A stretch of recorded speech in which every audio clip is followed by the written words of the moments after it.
Hi everyone and welcome back to my channel. My name is Mel, this is Melus and today I'm going to be sharing my Secret Santa project share. So I hope you guys enjoy today's video. So hi everyone and welcome back to my channel. I hope you guys are all very well. So today I'm going to be sharing the project that I've made for my Secret Santa recipient. This is organised by Woolly Steph. What she's done is she's collected all the details of those who wanted to partake in the Secret Santa gift giving, and what she's done is she's randomly allocated people to receive a gift and for you to send one out as well. So she's done that via email, she's done it electronically, so everybody knows now who the Secret Santa is and what kind of crafts, themes and colours that they like. So I just want to say thank you to Steph in advance for organising everything. Thank you so much, Steph.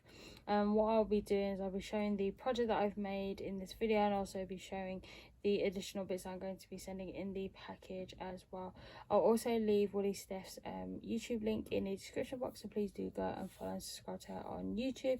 If you guys like this video, then please do like this video, comment on this video, and please subscribe to the channel. I think further down the line, I don't think I'm going to reveal the person who received my Secret Santa gift, because at the end of the day, it doesn't really matter, and also it's going to be swaps otherwise, so you know who's got yours and you know that somebody else has got yours as well.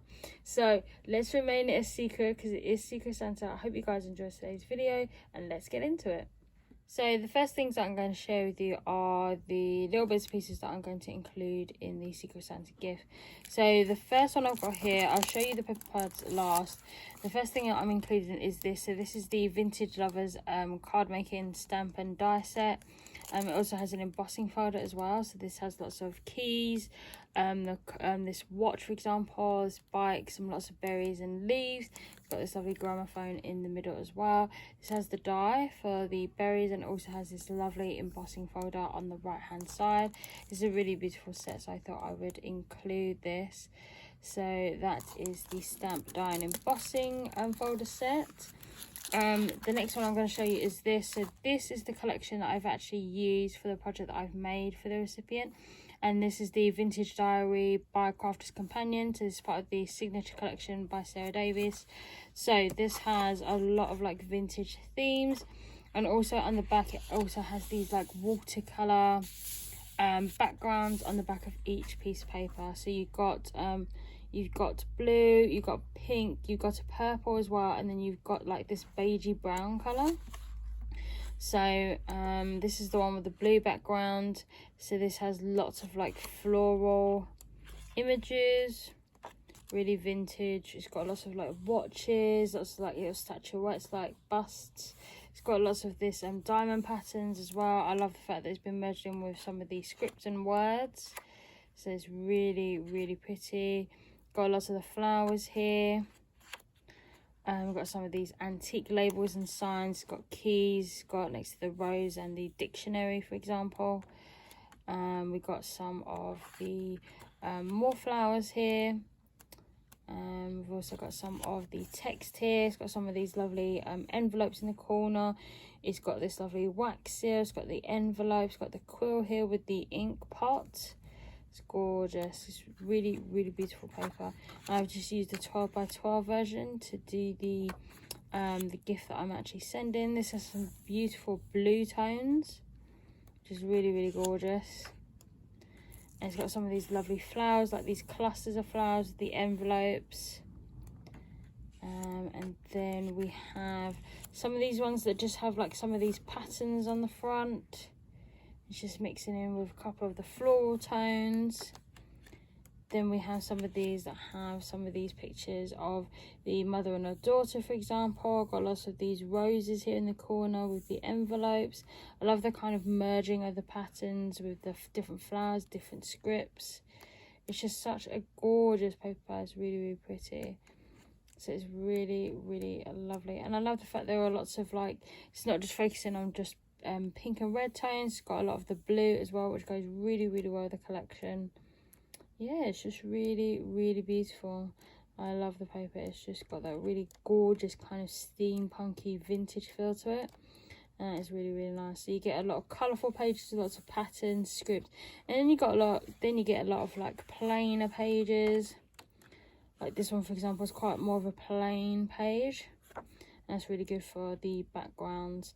So that is the collection that I've used. That's Vintage Diary by Crafter's Companion, and I'm also going to be including this. Now this is the paper that I was initially going to do most of the project with, but with the 12 by 12 version of the Vintage Diary one, there was just more of the paper that I could actually use on a versatile basis.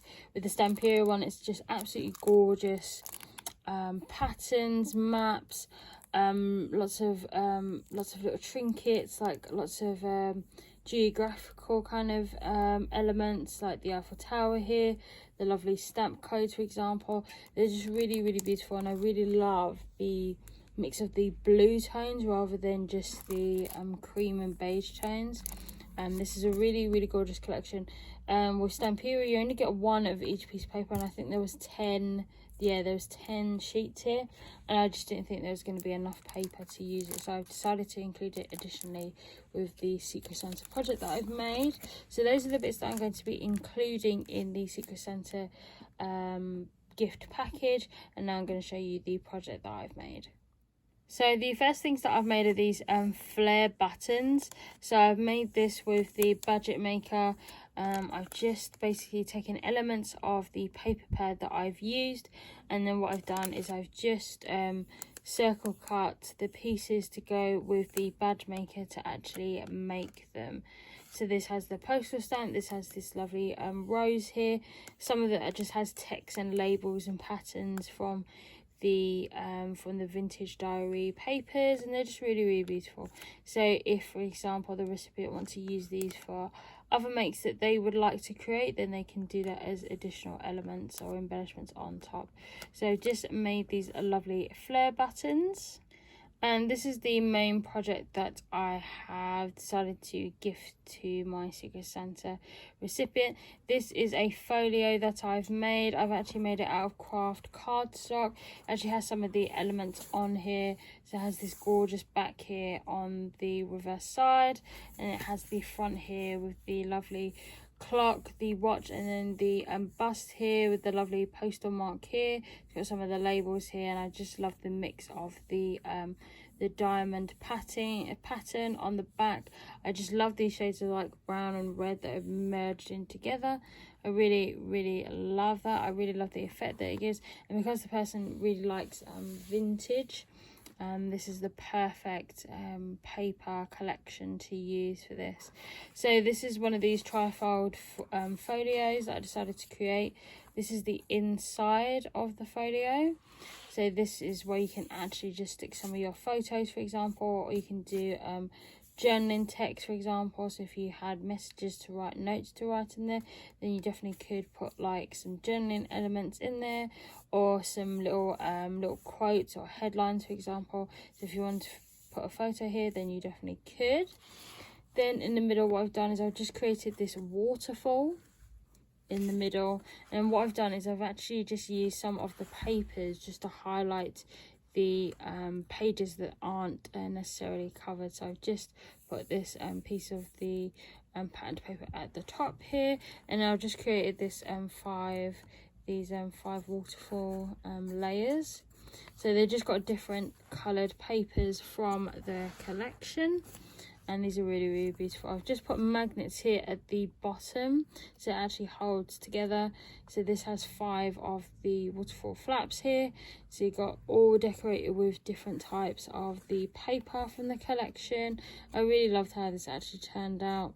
And then what I've done is I've just added a little bit of tea dye distress ink from Tim Holtz just around the flaps, just around some of the outside of the folio as well, just to give it that vintage look. So I've just decorated that with the waterfall panels, and I've just got a little bit of the distress inks around the waterfall tabs as well. And this has this gorgeous front cover on here with the lovely watch and the keys and the flowers, so I thought I would just put that at the front. Again, it just has this mix of the diamond pattern that I really, really love, so I just decided to do a contrast. And then on the inside of this, where the magnet is, has this gorgeous flower on the front as well. Then on this final panel that we have here, I have decided just to use this one with the envelope. So it has the gorgeous envelope with the wax seal, with the little inkwell and the quill here. I just love the grouping of the elements. I love the script. I just love the feel of it. I think it's really, really gorgeous. Inside, again, I've just used some of the elements from the paper pad. So I've just put one panel here at the top, and then I've also put one out here as well. So what I'm going to do is I'm just going to fold up the page so you guys can actually see. So again, I've put the bottom one here as well, again from the collection, just taking some of the blue that was on this side here and then putting the blue on this side with the inkwell. And then this one actually opens out like this. I'll just bring this nearer so it's in shot. So again, this is where you can actually put some of your photos, journey spots, messages. If you had tickets, for example, and you wanted to put them in there, there's quite a bit of room to actually put your different little bits of memorabilia, for example, photos, that sort of thing. So you have these sides that I've decorated with, again, a panel from one of the papers. I just thought it kind of gives the pages a lot more interest rather than actually just having plain craft pages. But I really love the middle. I really love the panels that I've used for the decoration, for example. I just really, really love how it came out, actually. I'll be honest, I probably made this quite a few times to actually work out the measurements, because mostly I do these on the cusp. So I don't always like measure everything out, but I think I must have done this quite a few times to try and get the measurements just right, and it's worked out superbly. So I'm really happy that actually has come out the way that it has. I really love the papers that I've used. Again, on the inside I've just used some of these plainer kind of images because they'll be closed up and you won't be able to see them. I've also done the middles as well. Just took a strip of the same papers. I just got like different elements of some of the papers and just stuck them on the inside as well. And then on the back as well has been decorated on the side, and then decorated on the other side, and then decorated on the back as well. Again, I've just used the Tim Holtz Distress ink. I'll show you what it looks like. So this is the Tim Holtz Distress ink that I've actually been using to decorate the edges, just to give it more of that vintage look. I was going to use the vintage photo one, which I also have, but I think it's just coming out a little bit too dark. So I just used the tea-dye one, which is really, really lovely. Just comes out in this more kind of lighter reddish colour, which is really gorgeous. And I've just used it for the sponge dobber. So these are just the ink blending tools that you get. This doesn't have the sponge in it. I'll just put it back in the container. That's what I normally use to decorate or just to distress the edges around like folios, for example, or any vintage cards that I'm doing. So this is a really good ink to add to your collection if you're just looking for inks to use for that distress look. But this is a really, really good one to use. So that is the Tim Holtz Distress ink in the tea dye. So those are the bits that I'm including in my Secret Santa package. I hope that the recipient will get a lot of use out of the flow embellishments, the papers, the stamp set, and also out of the folio as well. Hope you guys have enjoyed today's video. If you liked today's video, then please do give this video a like, comment, and a subscribe. I'll see you guys in my next video.